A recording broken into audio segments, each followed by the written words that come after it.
video, I've got 10 reasons why you could be struggling to get more power in your strikes. Now, some of these are things you can't help, but some of these are things you can improve on. So stay tuned and watch till the end, and that's coming up just after a short intro.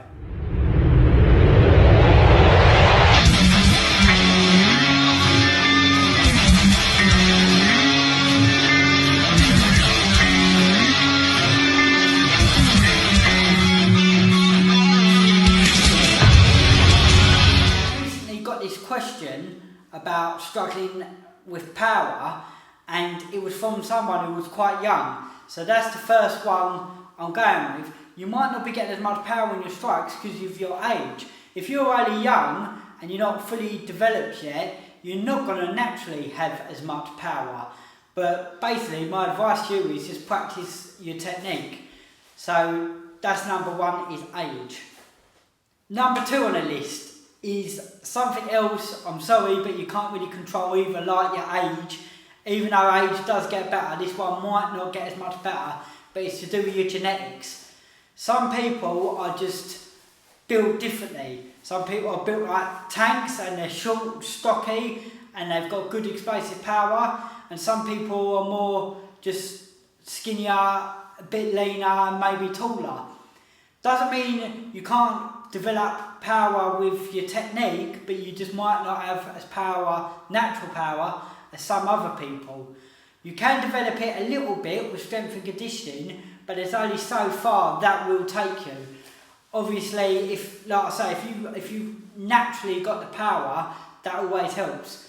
But don't forget, power isn't quite everything. I think power is very overrated in the fact of, if you're not as a powerful a fighter, maybe work on your strength. If you're not powerful when you are tall and lean, and you've got what you call type 1 muscle fibres, which are more better for long distance runners and they're slow twitch, then you might want to work on more your cardio, so you're good at what you're naturally good at. So you can work on cardio and your accuracy, and you'll end up getting a knockout anyway. But if you are a short, stocky fighter and you're really explosive, then maybe, and you've got type 2 muscle fibres, then maybe that's what you want to be working on as well with your extra strength and conditioning. Maybe work on explosive power. So then that way you can be a one-punch knockout artist, get it over and done with, get the fight in, knockout first round. Number three is a little bit of a mix of both. Two things I'm going to be talking about is having a bad day in the gym, or maybe being injured. Sometimes you get silly things in your head, like if you've been training for a long time, you might feel as if your training ain't going as well. You might think that you're not striking as hard anymore. You might be not feeling as powerful. But sometimes a lot of it is just in your head. You probably are striking just as powerful as you normally are, but it's more of a mental aspect because you are having a bad day in the gym.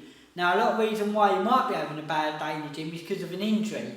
If you're injured, you're naturally not going to hit as hard or be as fluent and striking as hard. Because, for example, if you've got like a shoulder injury, what takes a lot of movement, although you're punching, you might not be punching with that arm, you're still moving and rotating the body. And in the back of your head, because it's hurting, you might be resisted a little bit, so you might not be hitting as hard. So just bear that in mind, that if you are having a bit of a bad training day, or you're not feeling like you're hitting as hard anymore, it could be due to an injury, or you're just going through a bit of a bad spell with your training. It does happen to everyone. You'll find that out the longer you train. Okay, so now number four. Back when I was talking about being younger and not having as much power with number one because of your age, as you get a little bit older, you still might not be having the power because your body might not be as developed with your strength and conditioning.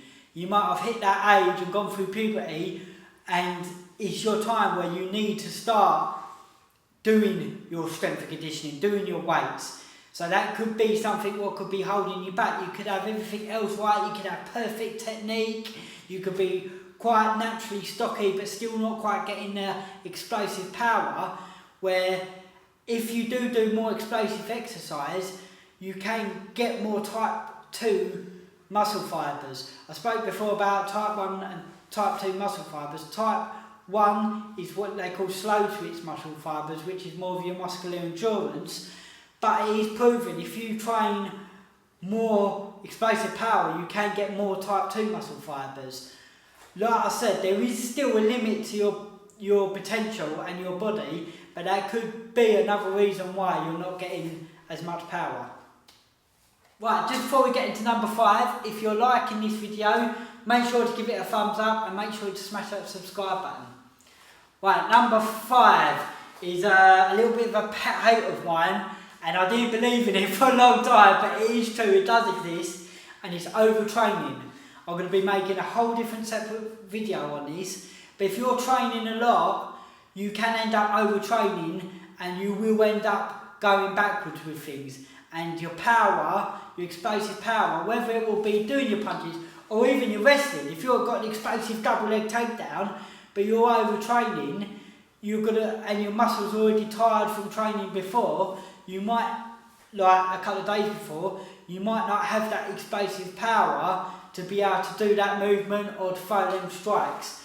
So like I said, overtraining does exist, but I will be making a whole other video about that, because I think there are ways how you can train better so you don't end up overtraining but still train ridiculously hard. I will basically tell you the short version of it quickly now. It's basically taking your time and building it up.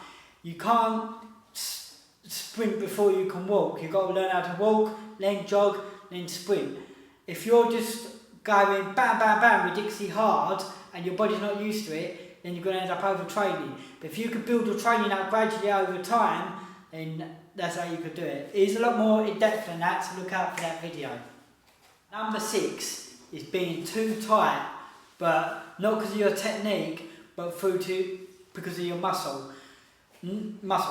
Now this one is a really good example for throwing head kicks.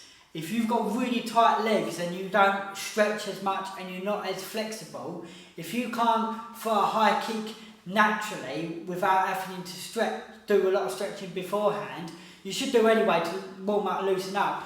But what I mean is, if your muscles are tight, that's going to resist you and hold you back a lot from your power. So if you do find it hard to throw head kicks, then maybe you should concentrate on just throwing leg kicks and body kicks. But if you can stretch a lot and loosen up your muscles, then them head kicks will come naturally and you'll find you'll get more power because of your technique. A little bit, it's the same with your punches as well. If you're really heavily built framed, if you can have your muscles a lot looser and a lot stretched off, you're going to be a lot more fluent in your movement. Where if you're a little bit stiff because of muscle tightness, you're not going to be as fluent, so you might not have as much power. So just bear that one in mind. Number 7, kind of a little bit similar to number 6, but it's being tense. So a lot of this can be to do with muscle tightness, but sometimes it's not. If you're sparring, if you're hitting a heavy bag, you're a lot more relaxed because you're not getting hit back. But if you start getting hit back when you're fighting, you might tense up a little bit, and you might tense the wrong muscles as you're trying to throw the punch.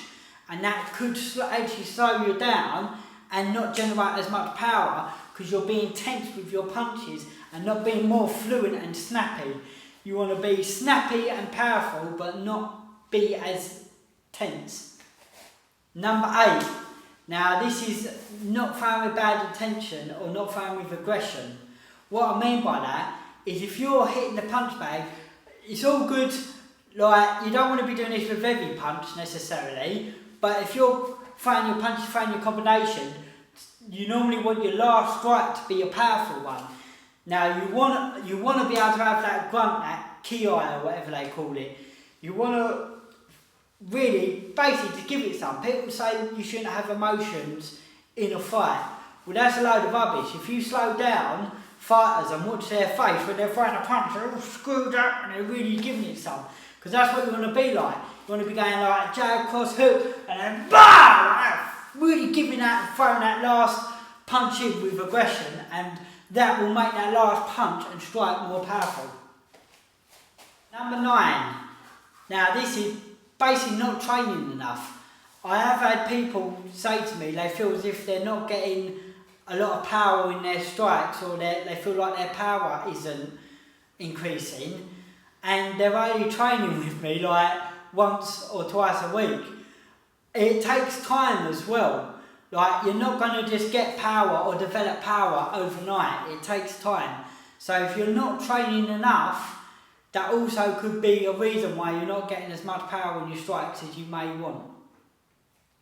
So number 10, the last one, probably the most obvious one out of them all, because it does cover a lot of the last few I was talking about, not the first ones as much because you can't control them, but it definitely covers the last ones as much, and that's basically just not having good technique.